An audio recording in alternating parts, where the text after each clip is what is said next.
Je suis une femme de carrière qui en est à sa 5e année de mariage.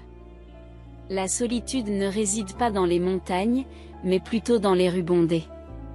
Ceux d'entre nous qui ont grandi sans famille, comme moi, seraient certainement d'accord. Ce n'est pas que nous ressentions constamment l'absence de notre famille, mais plutôt que pendant les vacances ou à Noël, lorsque nous voyons les autres entourés de leurs proches, le poids de notre propre solitude devient évident. Je me suis retrouvée dans une situation similaire lorsque je me suis mariée. Cependant, le mariage s'est accompagné du défi de créer des liens avec ma nouvelle belle famille. Je ne voulais pas revenir à l'époque où j'étais toute seule. Ainsi, pour la première fois de ma vie, j'ai trouvé le courage d'embrasser ma famille actuelle, qui m'a acceptée comme l'une des siennes. En ce qui concerne mon enfance, je n'ai que très peu de souvenirs. J'ai été abandonnée par mes parents dans un parc, et c'est un vendeur de ballons qui m'a trouvée et m'a gentiment emmenée au poste de police le plus proche. De là, j'ai été placée dans un orphelinat. Peut-être à cause du grave traumatisme de l'abandon, je suis tombée gravement malade, avec une forte fièvre, peu de temps après mon arrivée dans l'établissement.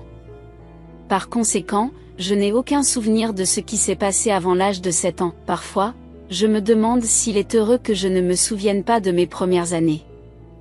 Quel genre d'enfance aurais-je eu avec des parents capables d'abandonner leur propre enfant? L'ignorance peut parfois être un bonheur quand on n'a rien à se rappeler et personne à regretter. Cependant, il y a eu une personne dans ma vie que je n'ai pas pu oublier. Le vendeur de ballons compatissant qui m'a trouvé en train de pleurer dans le parc et m'a amené au poste de police. Bien que je ne me souvienne pas personnellement qu'il m'ait emmené là-bas, il me rendait souvent visite à l'orphelinat, me racontant les événements de ce jour-là.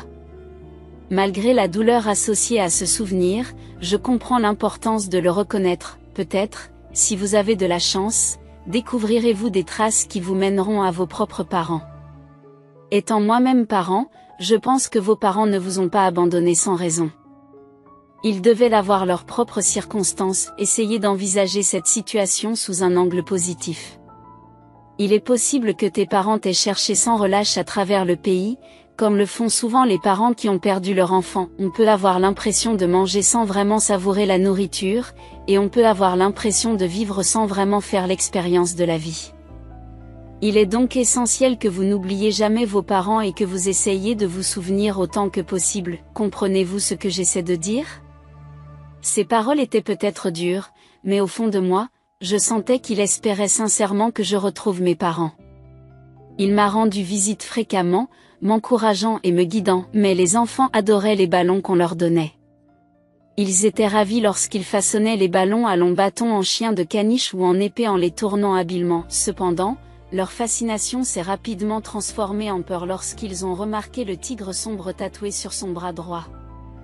À sa simple vue, les enfants se dispersent et se cachent, craignant d'établir un contact visuel avec lui. La seule personne qui est restée à ses côtés, c'est moi. Il s'est confié à moi, m'expliquant qu'il s'était fait tatouer dans sa jeunesse et son insouciance pour se réveiller. Ce qui n'était qu'un petit chat s'est transformé en un tigre massif, semblable à ceux que l'on trouve dans les Andes. Il m'a demandé si j'avais peur du tigre, son inquiétude se lisant dans ses yeux. En réponse, j'ai placé un pansement sur son tatouage, le rassurant sur le fait qu'il ne serait plus effrayant. Il a regardé le pansement sur son bras pendant un long moment avant de me prendre dans ses bras, les épaules tremblantes et les larmes aux yeux. Je feignis l'ignorance, refusant de reconnaître ses larmes. Il semblait pleurer, mais je ne pouvais pas lui faire comprendre que je le savais. Après ce jour, l'homme au ballon cessa de rendre visite à l'orphelinat. Le temps a passé, et j'ai grandi, passant de 9 ans à l'entrée au collège. Sans photo, mes souvenirs de l'homme au ballon se sont peu à peu estompés. Cependant, la seule chose qui restait gravée dans mon esprit était le tatouage de tigre sur son bras. La puberté a fait naître en moi un nouveau silence. Je ne parlais pratiquement pas à l'orphelinat ou à l'école, comme si j'étais invisible. J'avais compris très tôt qu'il n'y avait personne pour me protéger ou se tenir à mes côtés. La question tes parents viennent-ils à l'école demain?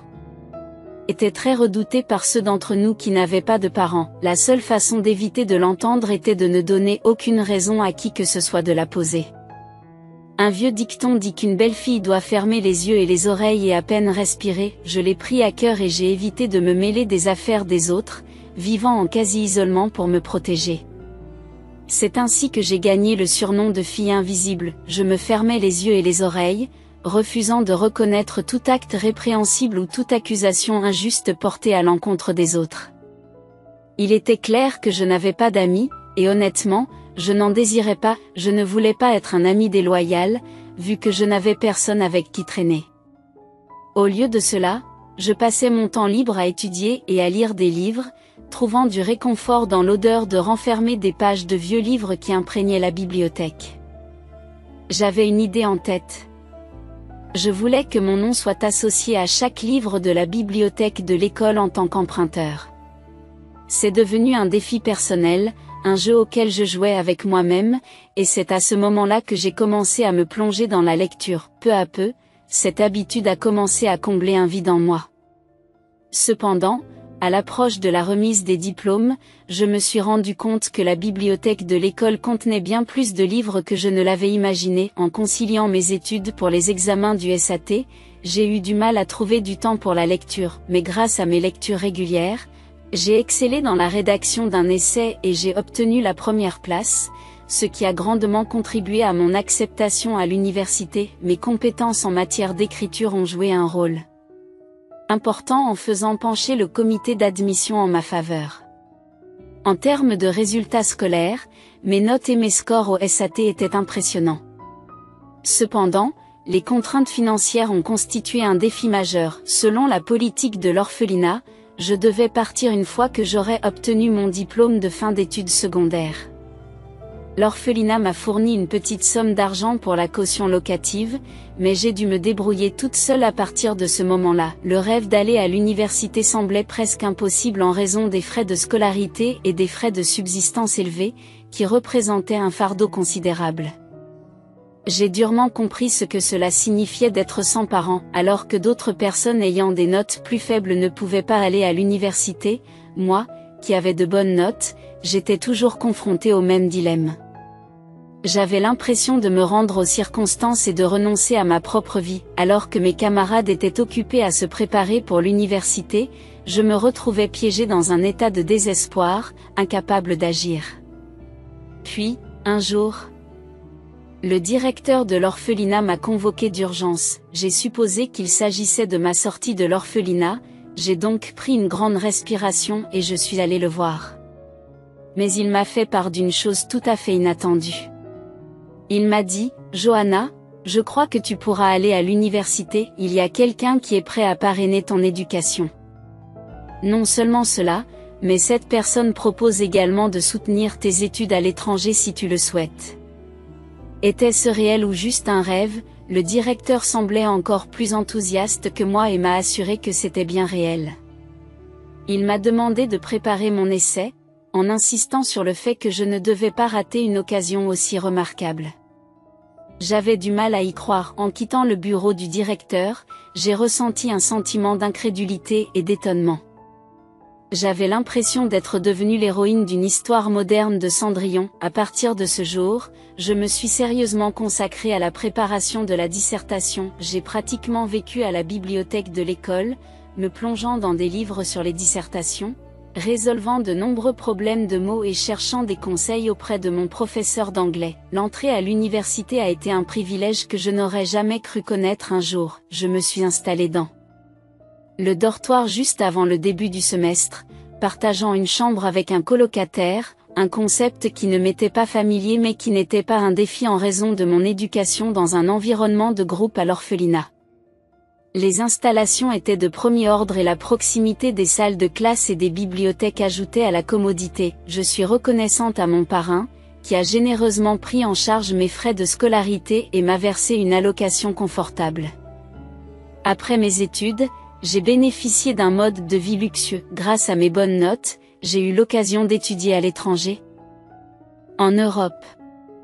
Dans le cadre d'un échange d'étudiants avec une université sœur de la nôtre, je suis partie pour l'Angleterre une semaine avant le début de mon aventure universitaire. Avant mon départ, je suis retournée à l'orphelinat, ma ville natale en quelque sorte, pour passer du temps avec les enfants et demander conseil au directeur. Exprimant mon désir de rencontrer mon parrain, le directeur me l'a déconseillé, expliquant la condition d'anonymat liée au soutien.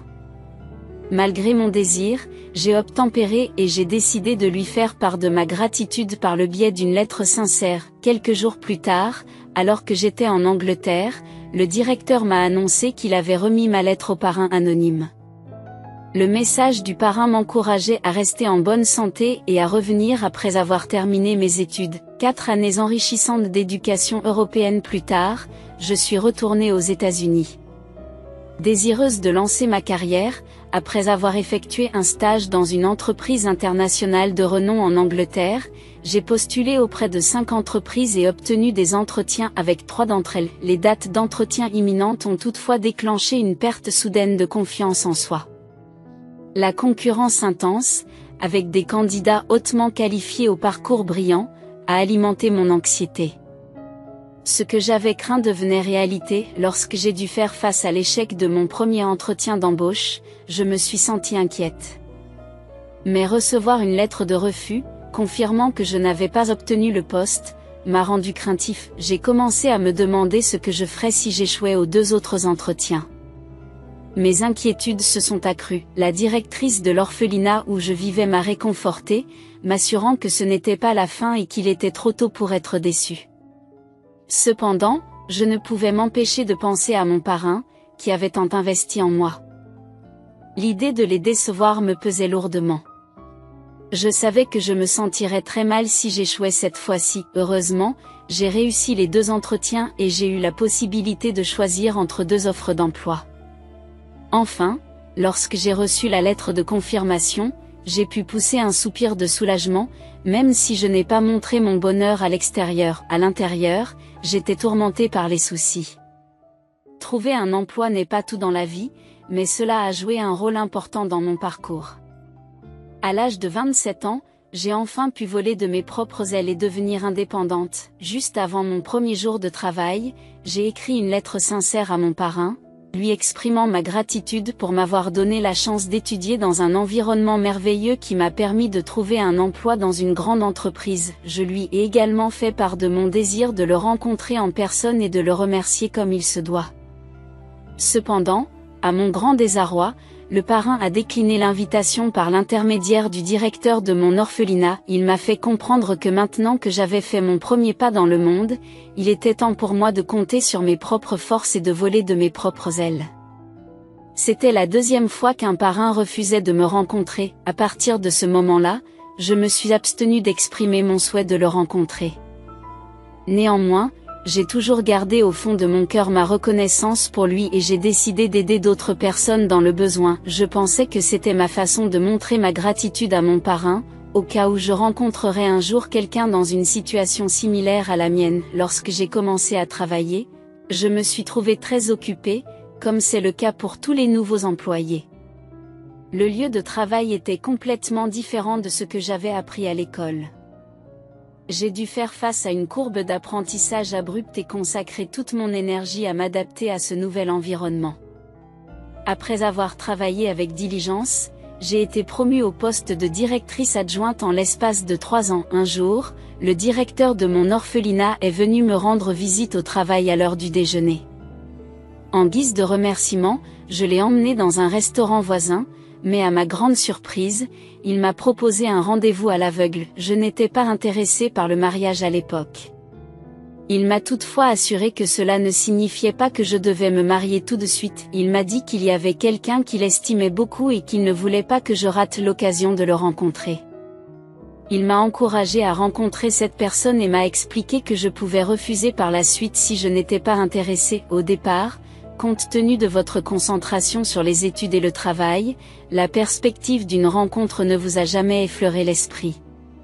Malgré mon manque d'intérêt pour un mariage arrangé par le directeur, je n'ai pas pu refuser. À contre-séure, j'ai accepté de rencontrer mon futur partenaire, envisageant une rencontre décontractée. Cependant, alors que j'arrivais à l'endroit désigné, l'homme assis près de la fenêtre s'est rapidement levé, se révélant être mon rendez-vous aveugle. Contrairement à mes attentes, l'atmosphère était plus sérieuse que prévu. Même s'il manquait de finesse dans le traitement d'une dame, sa nature prévenante me mettait à l'aise. La facilité de la conversation a suggéré une décision délibérée du directeur et de ses parents de nous permettre une rencontre privée, ce qui a favorisé la création d'un lien. À notre grande surprise, nous avons découvert que nous avions fréquenté le même établissement d'enseignement supérieur. Il m'a révélé sa formation en informatique et son rôle actuel de programmeur dans ma jeunesse. La solitude m'accompagnait souvent en raison des obligations professionnelles de mes parents. Cette solitude a conduit à un lien fort avec mon compagnon de tous les instants, l'ordinateur. Malgré les réprimandes de mon père, cette relation a façonné ma carrière et ma réussite financière. Lorsqu'on m'interrogeait sur mes centres d'intérêt, je partageais mon amour de la lecture, nourri par le temps passé à la bibliothèque depuis l'enfance. Cette habitude a perduré jusqu'à l'âge adulte, me poussant à fréquenter les bibliothèques publiques pendant mes jours de congé. À ma grande surprise, mon ami potentiel m'a proposé de passer d'activités solitaires à des expériences partagées. Bien qu'hésitante au début, la perspective de me faire un ami après 3 décennies m'a séduite. Notre première rencontre décontractée a eu lieu naturellement un samedi, dépassant les limites d'un rendez-vous à l'aveugle traditionnel. Vêtus de tenues décontractées, nous avons exploré un village artistique accueillant une exposition d'art médiatique dans une usine désaffectée, intitulée Memory. L'exposition mêlait harmonieusement des éléments de haute technologie et de l'art pour évoquer des émotions humaines. Les vitrines présentaient des scènes poignantes, comme celle d'un enfant se hissant sur la pointe des pieds pour récupérer un ballon rouge perdu qui s'élevait dans le ciel. Les ballons, qui symbolisent les moments perdus de l'enfance, sont présentés dans des couleurs vives. Au fur et à mesure que chaque ballon éclatait, des vidéos d'accompagnement décrivaient des scènes d'innocence et de nostalgie, créant ainsi une tapisserie d'émotions. Au milieu de l'environnement ancien de la cour de récréation de l'école de Narrow Street, les souvenirs s'entremêlaient, une mosaïque de jeux d'enfance et de poupées chéries d'autrefois. La vidéo, apparemment banale, m'a captivé pendant une longue période.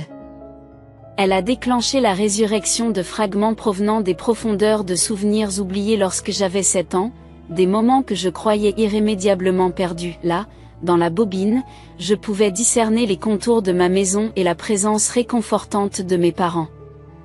Je me souviens très bien avoir serré la main de mon père alors que nous nous rendions à l'hôpital, où ma mère malade luttait contre l'emprise d'un respirateur et finissait par succomber. Les larmes ont marqué le moment où mon père et moi nous sommes tenus, accablés de chagrin, devant le portrait de ma mère lors des funérailles. La première fête des mères qui a suivi son décès a marqué ma séparation d'avec mon père.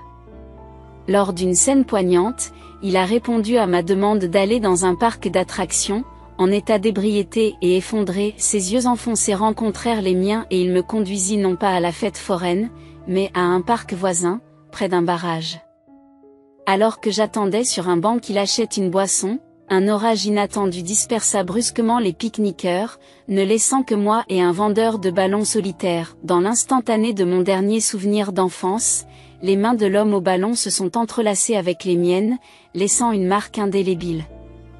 Ce souvenir a surgi de manière inattendue en moi, m'a fait perdre le souffle et pleurer, attirant l'attention des badauds lors d'un rendez-vous à l'aveugle. Mon compagnon, sentant ma détresse, a drapé sa veste sur moi et m'a enlacé tendrement. Le voyage de retour a été marqué par mes pleurs prolongés, et c'est moi qui ai engagé la conversation, m'excusant pour ce débordement émotionnel et expliquant l'afflux de souvenirs d'enfance. Sa réponse, bien plus consolante que tous les mots que j'avais entendus, m'a fait comprendre que sa présence à mes côtés dans ce moment de vulnérabilité était un coup de chance.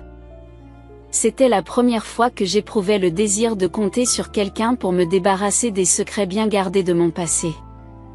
Dans les jours qui ont suivi notre séparation, mon partenaire a gardé ses distances. Le 3e jour, le regret s'est emparé de moi, me reprochant d'avoir succombé aux courants émotionnels du moment. Les enfants se comportaient comme des êtres soumis, approuvant immédiatement les déclarations oppressives de leur père. Je me suis retrouvée dans une position difficile, déchirée entre mon désir d'épanouissement personnel et la pression de me conformer aux attentes de la société. Malgré mon hésitation initiale, j'ai décidé de parler pour moi. J'ai calmement expliqué que j'avais travaillé dur pour construire ma carrière et que j'avais l'intention de continuer à travailler même après le mariage. Je croyais fermement que les femmes devaient avoir la liberté de poursuivre leurs ambitions professionnelles en même temps que leur vie personnelle. Ma réponse a semblé stupéfier son père, qui a paru déconcerté par mon assurance. Il a accepté ma réponse à contre-séhure, mais son silence glacial témoignait de sa désapprobation. Il était clair que cet état d'esprit patriarcal continuerait à assombrir notre relation. Au début de notre vie de couple, je ne pouvais pas ignorer les implications du comportement de mon beau-père. Il continuait à nous imposer sa volonté, contrôlant tous les aspects de notre vie. Sa domination se manifestait non seulement à l'intérieur des murs de son entreprise, mais aussi dans les limites de notre maison. Malgré ces difficultés, je suis restée déterminée à affirmer mon indépendance. J'ai poursuivi activement ma carrière, refusant d'être confinée au rôle de simple ménagère. Heureusement, mon mari a soutenu mes aspirations, se révélant être un partenaire qui appréciait mes rêves et mes ambitions. Au fil du temps, l'emprise de mon beau-père sur notre vie s'est relâchée. Car il a commencé à se rendre compte de la force et de la détermination qui m'habitaient. Son attitude s'est adoucie et il a progressivement reconnu ma valeur au-delà des rôles traditionnels qu'il m'avait imposés. Bien que nos fréquentations aient pu être peu conventionnelles, notre mariage est devenu un témoignage du pouvoir de la résilience et du respect mutuel. Ensemble, nous avons défié les attentes de la société et forgé un partenariat fondé sur l'égalité et des objectifs communs. En fin de compte, notre amour a triomphé des contraintes de la tradition et des préjugés. Nous avons démontré qu'un mariage peut s'épanouir lorsque les deux partenaires sont autorisés à s'épanouir, à poursuivre leur passion individuelle tout en se soutenant mutuellement. Notre voyage m'a appris l'importance de se défendre, même face à l'opposition. Il m'a rappelé que l'amour ne devrait jamais exiger de sacrifier son identité ou ses ambitions. Avec de la détermination et une foi inébranlable en soi, chacun peut tracer son propre chemin vers le bonheur et l'épanouissement, indépendamment des normes sociétales. Alors que j'ouvrais la bouche, je savais que ma réponse déterminerait si je serais acceptée pour épouser son fils ou non. Au fond de moi, je voulais continuer à travailler, mais je savais que sa nature patriarcale désapprouverait mon choix. Cependant, je ne voulais pas abandonner le bon travail que j'avais obtenu en si peu de temps. Plusieurs pensées se sont bousculées dans mon esprit. Je voulais poursuivre ma carrière, j'avais compté sur l'aide des autres pendant si longtemps, et maintenant que je gagnais enfin mon propre argent, je ne voulais pas dépendre du soutien de mon futur mari. Cela me semblait être un gaspillage de tout le temps et de tous les efforts que j'avais consacrés à mon indépendance. Je m'excuse si ma réponse n'est pas celle que vous attendiez, mais je ne peux pas vous mentir. Le père de mon fiancé m'a regardé en silence lorsque j'ai fini de parler. Il a éclaté de rire. « Tu as réussi !» s'est-il exclamé. « Bien sûr, tu devrais continuer à travailler. » Combien de temps as-tu investi dans ta carrière? J'ai entendu dire que vous aviez même étudié à l'étranger, ce qui a dû nécessiter un investissement financier important. Quel que soit votre sexe, si vous en avez les capacités, vous devriez contribuer à la société. Son approbation m'a fait me sentir validée, c'était comme si je venais de recevoir une signature pour un projet. Cependant, sa femme semblait mécontente, mais elle ne pouvait pas exprimer sa désapprobation face à l'approbation de son mari pour notre mariage. Nous avons immédiatement commencé les préparatifs du mariage. Moins de 6 mois se sont écoulés depuis notre premier rendez-vous à l'aveugle. Un jour, sa mère m'a invité chez elle pour me donner la liste des articles à préparer pour le mariage. Traditionnellement, c'est la mère de la mariée qui s'occupe de ces préparatifs, mais comme je n'avais pas de mère, je me sentais mal à l'aise. De plus, les articles figurant sur la liste étaient au-dessus de mes moyens. Cependant, je ne voulais pas accabler mon fiancé avec cela, alors j'ai gardé mes inquiétudes pour moi. Quelques jours plus tard, son père m'a appelé chez eux.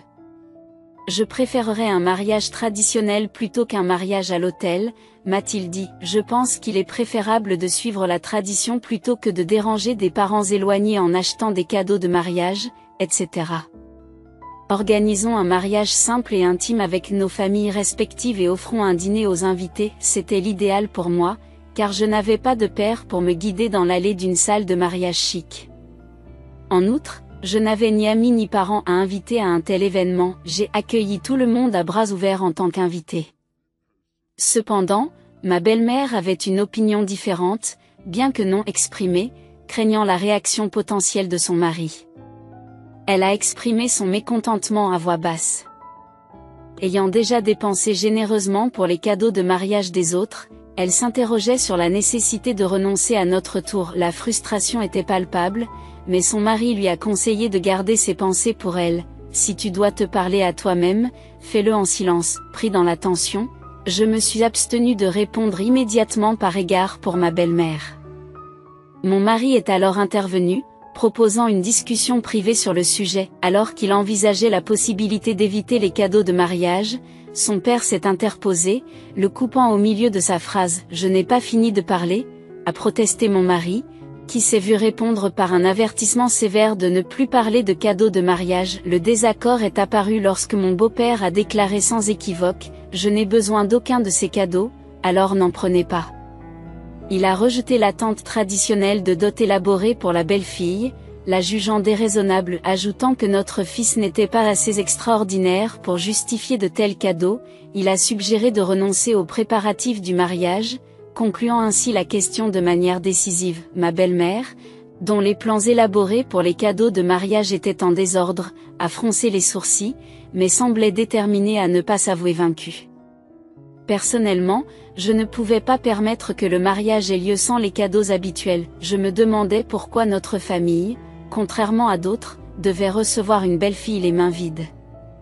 Étant entrée dans la famille en tant que seconde épouse et ayant élevé Jonathan avec dévouement, je n'avais jamais rien demandé en retour. Cependant, je ne pouvais pas céder cette fois-ci, je désirais la reconnaissance et le traitement d'une belle-mère, comme n'importe qui d'autre. Défiée par ma belle-mère, j'ai fait valoir ma position, affirmant que la compensation pour l'éducation d'un fils devait être demandée à Jonathan, et non imposée à l'innocente belle-fille. Malgré ma détermination, ma belle-mère m'a accusé d'imiter les mélodrames des feuilletons, menaçant de me renvoyer dans ma famille si je persistais. Sans me décourager, j'ai mis fin à la discussion, laissant ma belle-mère dans l'impossibilité d'exprimer d'autres objections en raison de la domination de son mari. Par la suite, nous avons vécu séparément, les tensions non résolues perdurant dans l'air. Mon beau-père a pris la décision unilatéralement. Avec le temps, j'ai commencé à reconsidérer la question et j'ai réalisé que le véritable vainqueur n'était peut-être pas mon beau-père mais, en fait, moi-même. Le mariage traditionnel, ostensiblement pour moi, m'a permis de garder confidentiel mon passé d'orpheline. L'interdiction des cadeaux de mariage et des journaux intimes était, étonnamment, à mon avantage. J'ai également accepté la décision de mon beau-père de nous faire vivre séparément, reconnaissant que c'était sa façon de considérer ma situation. Bien que son approche ait été quelque peu autoritaire, je pouvais sentir qu'il se souciait de moi. En revanche, ma belle-mère s'est opposée avec véhémence aux décisions de mon beau-père. Malgré le mariage traditionnel et la proximité de notre maison de jeunes mariés, ma belle-mère, qui avait l'habitude de nous rendre visite et de nous harceler, n'avait plus le droit d'entrer par décret de son mari. Cette décision a apporté un soulagement bienvenu, nous permettant, mon mari et moi, de savourer notre vie de jeunes mariés. 1 an après le début de notre mariage, nous avons appris une nouvelle choquante: mon beau-père a été victime d'une attaque cérébrale qui l'a laissé partiellement paralysé. Son attitude confiante a disparu, remplacée par celle d'une personne incapable de communiquer en raison de troubles de l'élocution. À la suite de cette tragédie, ma belle-mère, autrefois opprimée, a trouvé la liberté en prenant en charge l'entreprise de son mari, négligeant ses tâches ménagères pour passer ses week-ends à jouer au golf avec des amis. En semaine, une infirmière salariée s'occupait de mon beau-père, mais les week-ends, la responsabilité nous incombait, à mon mari et à moi. En apprenant l'état de mon beau-père, la directrice de l'orphelinat s'est précipitée à notre secours, exprimant sa profonde inquiétude. Tentant de communiquer, mon beau-père, frustré par ses difficultés d'élocution, essayait d'écrire des messages énigmatiques. Consciente de son désir de secret, je lui ai fourni un stylo et un bloc-notes, et il a écrit de manière cryptique: « Ne dites rien à mon sujet. » Le fardeau de la prise en charge de mon beau-père s'étirant sur plus d'1 an, mon mari et moi. Nous sommes sentis de plus en plus fatigués. J'ai assumé davantage de responsabilités les week-ends, m'occupant des soins sans relâche. Reprenant mes activités professionnelles, j'ai constaté que ma belle-mère négligeait les besoins de son mari et ne se souciait guère de son bien-être. Elle partait toujours tôt au travail et rentrait tard, attribuant son absence à son travail exigeant, comme me l'a dit l'infirmière. Elle passait souvent ses nuits loin de la maison, laissant son mari sans surveillance. Frustré par cette situation insoutenable, j'ai décidé de prendre un congé d'une demi-journée et de me rendre sur le lieu de travail de mon beau-père pour confronter ma belle-mère. Il était difficile d'entamer une conversation à la maison avec mon beau-père, mais mes efforts ont été contrariés par son absence lorsque j'ai essayé de la contacter avant ma visite. Elle a insisté sur le fait qu'elle était au travail et qu'elle ne pouvait pas partir en raison d'une augmentation des commandes.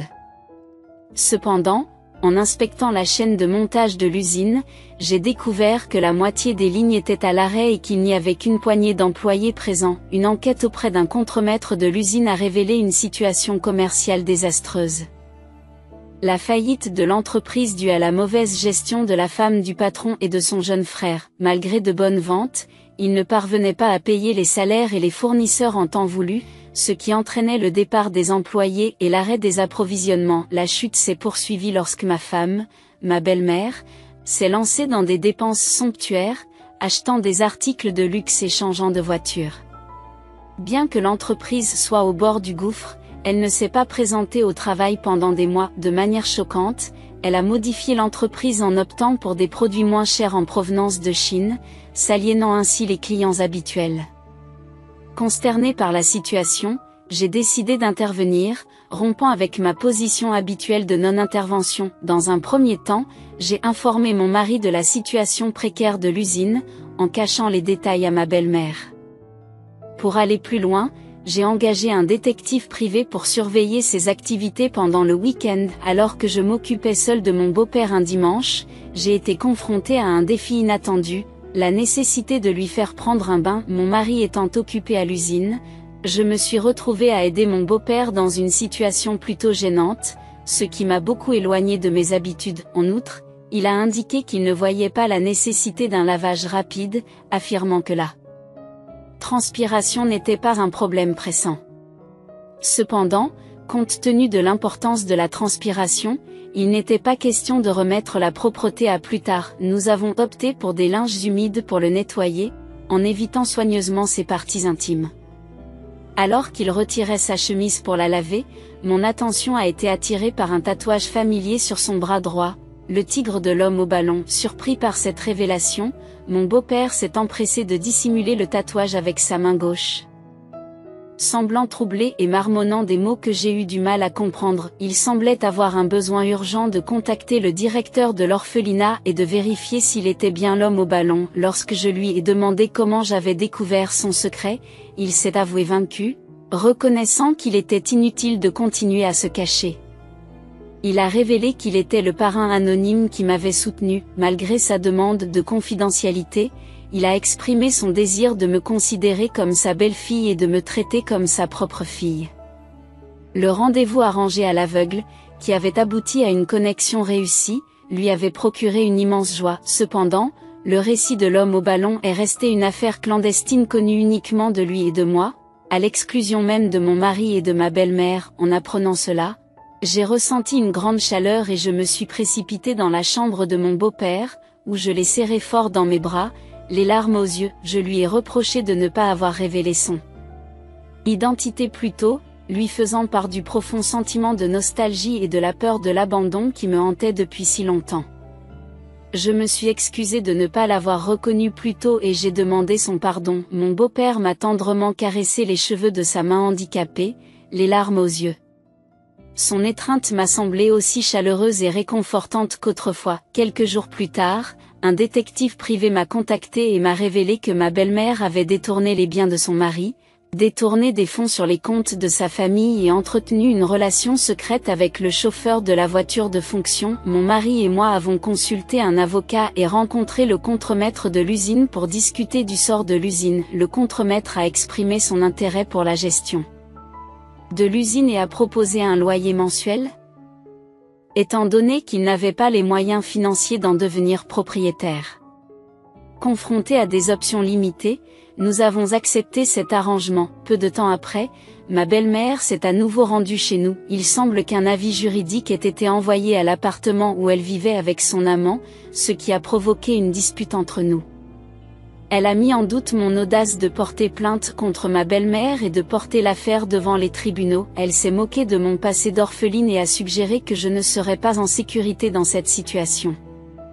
J'ai répliqué en soulignant que son beau-père était désormais affaibli et qu'il n'était plus en mesure de subvenir à ses besoins. J'ai insisté sur le fait qu'elle n'avait aucune raison de s'inquiéter, puisqu'elle n'aurait plus personne à ses côtés. Toutefois, j'ai précisé que j'avais le soutien de mon mari et de mon beau-père, et que la loi me serait favorable.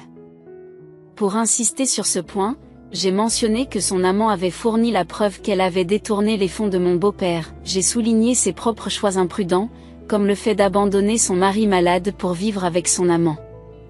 J'ai insisté sur le fait que ces actes étaient méprisables et qu'elle ne devait pas s'attendre à un traitement humain de ma part. Par frustration, je l'ai poussée dehors et j'ai fermé la porte tandis qu'elle continuait à sonner et à frapper. J'ai alors tenté d'écouter sa conversation téléphonique et j'ai découvert qu'elle se disputait avec son amant. J'ai fait remarquer qu'elle aurait dû faire confiance à quelqu'un de digne de confiance. Elle a fini par comprendre qu'une relation fondée sur l'argent finirait par s'effondrer à cause de l'argent. Elle a ensuite été arrêtée pour détournement de fonds, ce qui nous a permis de récupérer une partie des biens et des fonds qu'elle avait pris. Cependant, elle avait déjà dépensé une somme importante, ce qui n'a permis de récupérer qu'une partie de l'argent. Malgré cela, nous avons intenté une action en justice pour continuer à la tourmenter à vie. En conséquence, mon mari et moi avons emménagé chez mon beau-père pour assurer son bien-être sans être débordés. Nous avons même engagé une infirmière supplémentaire pour les week-ends, en suivant les instructions du mémo de mon beau-père. En fait, cette situation nous a appris que la confiance et les relations authentiques ont plus de valeur que la richesse matérielle. Cette connaissance nous a motivés à nous battre pour la justice et à demander une restitution partielle de l'argent volé. Même s'il est possible que nous ne récupérions jamais la totalité de la somme, notre objectif était de faire en sorte que ces personnes subissent les conséquences de leurs actes. J'ai eu le plaisir de rencontrer l'homme au ballon et je réside actuellement en sa compagnie. Il m'a soutenu dans ma vie, agissant comme un beau-père, et je lui rends l'appareil en tant que belle-fille. Après avoir bénéficié de son soutien pendant une longue période, le moment est venu pour moi de lui apporter mon soutien en retour en me tenant à ses côtés. J'apprécie sincèrement que vous prêtiez l'oreille à mon récit. N'hésitez pas à m'encourager et à laisser vos commentaires perspicaces dans la section des commentaires. Le fait de vous abonner et d'aimer mon contenu me serait d'une grande utilité. Je vous souhaite une excellente journée.